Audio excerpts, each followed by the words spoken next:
Olá, meus amigos, tudo bem? Vamos a mais uma aula. Damos continuidade ao resumo da ciência geográfica que nós começamos. E agora nós vamos falar sobre a geopolítica, ou o estudo do espaço. O espaço como fonte de poder. O meu nome é Herbert e estou aqui para ajudar vocês nessa viagem pelo conteúdo da geografia e da atualidade. Bom, antes de mais nada, nós vamos conceituar geopolítica.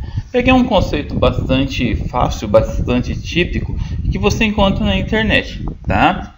Olha só, a geopolítica considera a relação entre os processos políticos e as características geográficas, como localização, território, posse de recursos naturais, continente populacional e geológico, como a topografia natural e clima, e também os estudos intercontinental avaliativo e interpretativo em relação com a ecologia, aspectos animais, vegetais e humanos, nas relações de poder internacionais entre os estados e entre Estado e sociedade. Por isso, trata-se do envolvimento estatal em questões ambientais do espaço, como as relações entre todas as formas de vida e assim por diante.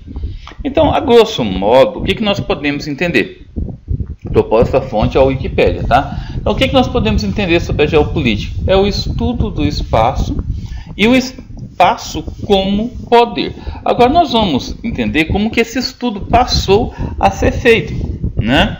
Esse camarada aqui, ele é inglês, final do século XIX, começo do século XX, Halford Mackinder, responsável pela principal teoria geopolítica do início do século XX. A teoria dele ficou conhecida como área pivô ou Heartland. Então, ele se destaca por sua contribuição na escola possibilista, chegando ao posto de vice-presidente da Royal Geographic Society e também na cátedra da Universidade de Londres. Funciona mais ou menos dessa forma aqui, pessoal. Olha só. Esse aqui é um mapa mundi, tá? Esse mapa mundi, ele fala o seguinte: esse aqui, ó, é a área pivô, que é a Europa Oriental, tá? Aquela região ali do Cáucaso, da Albânia, da Rússia, da Ucrânia, entendeu? A parte tanto leste quanto oriental da Europa. Então, de acordo com a teoria de Mackinder, quem dominar isso aqui, que é a área pivô, que é a Europa Oriental, vai dominar o coração da Europa e da Ásia, entendeu? Que é o Heartland. Quem dominar o coração da Europa e da Ásia vai dominar a Europa e a Ásia, que é o coração, que é a Ilha Mundo, segundo a ideia dele, né? Que é a área mais rica do mundo. Quem dominar a Ilha Mundo controla o mundo. Então, de acordo com a teoria dele, o domínio desse espaço aqui, ó, que é a área mais privilegiada do mundo, segundo ele, entendeu? Quem dominar isso vai dominar o mundo, tá? Mas não foi só ele que desenvolveu teorias sobre a geopolítica. São vários, então eu coloquei mesmo só alguns, né?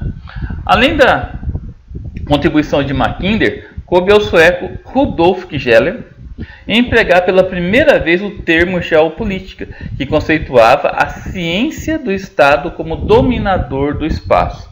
Então, esse camarada aqui, Rudolf Kjellner, né, ele foi o primeiro a colocar a geopolítica como um dominador do espaço.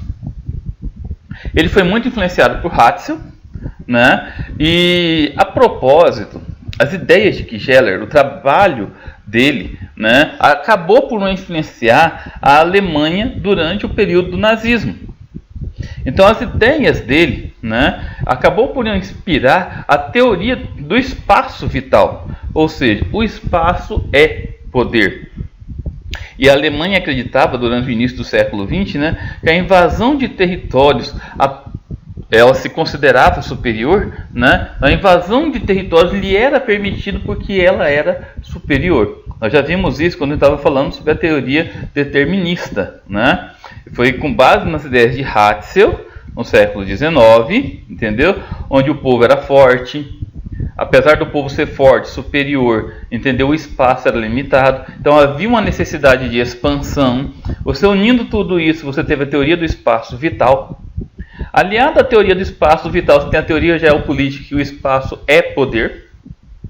Então você unindo isso tudo, entendeu? Você teve uma necessidade de expansionismo, ou seja, né, o nazismo, que eram as ideias propostas por Hitler naquela época, né, eles invadiram outros territórios, que acabou gerando as guerras mundiais que nós conhecemos, não é verdade? A primeira e a continuação dela é a Segunda Guerra Mundial. Bom, em suma, geopolítica acaba por atrair muitos governos, como os da Alemanha e dos Estados Unidos, interessados em se mobilizar com base no princípio geopolítico básico: espaço é poder. Os Estados Unidos ele vem se apropriando desse desígnio da geopolítica há muitos anos, né? Desde o século XVIII, com a Guerra de Secessão americana, desde a expansão dos Estados Unidos, que antes era só as 13 colônias que ficavam nessa região aqui, ó, na parte oriental dos Estados Unidos, né? Foi se expandindo, até chegar no Oceano Pacífico. Foi expandindo todo o seu território. E não foi só isso, né? Depois adquiriu o Alasca, né, na parte noroeste do Canadá, depois o Havaí, na Oceania, e assim por diante. A Alemanha, da mesma forma, além de anexar vários territórios, durante o século XX, acabou expandindo e invadindo várias regiões, o que acabou culminando com as guerras mundiais que nós conhecemos. Pessoal, vamos falar um pouquinho sobre a geografia crítica. A geografia crítica é um ramo da geografia muito estudada durante as décadas de 70, 80, até início das décadas de 90, né?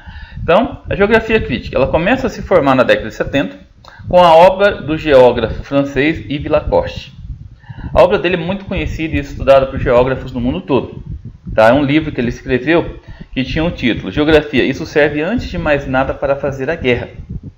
Inclusive, nesse livro ele cita que quem ganhou a guerra do Vietnã não foi os vietnamitas, e sim um professor de geografia, porque tinha um conhecimento sobre o terreno.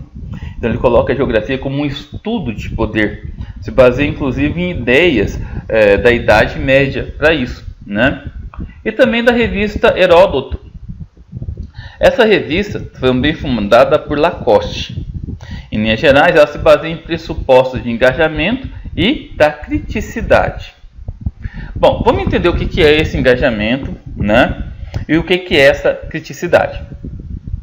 A criticidade, compreensão e leitura do espaço geográfico. Uma leitura que não escondesse as suas tensões e contradições, que contribuísse para esclarecer a espacialidade das relações de poder e de dominação. Então a geografia crítica ela parte da ideia o seguinte: se existe algo errado na sociedade, ela tem a obrigação de entender esse algo errado. E não basta entender, ela quer esclarecer porque está errado.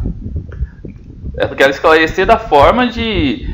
existe uma relação de poder, de dominação, por parte dos governantes?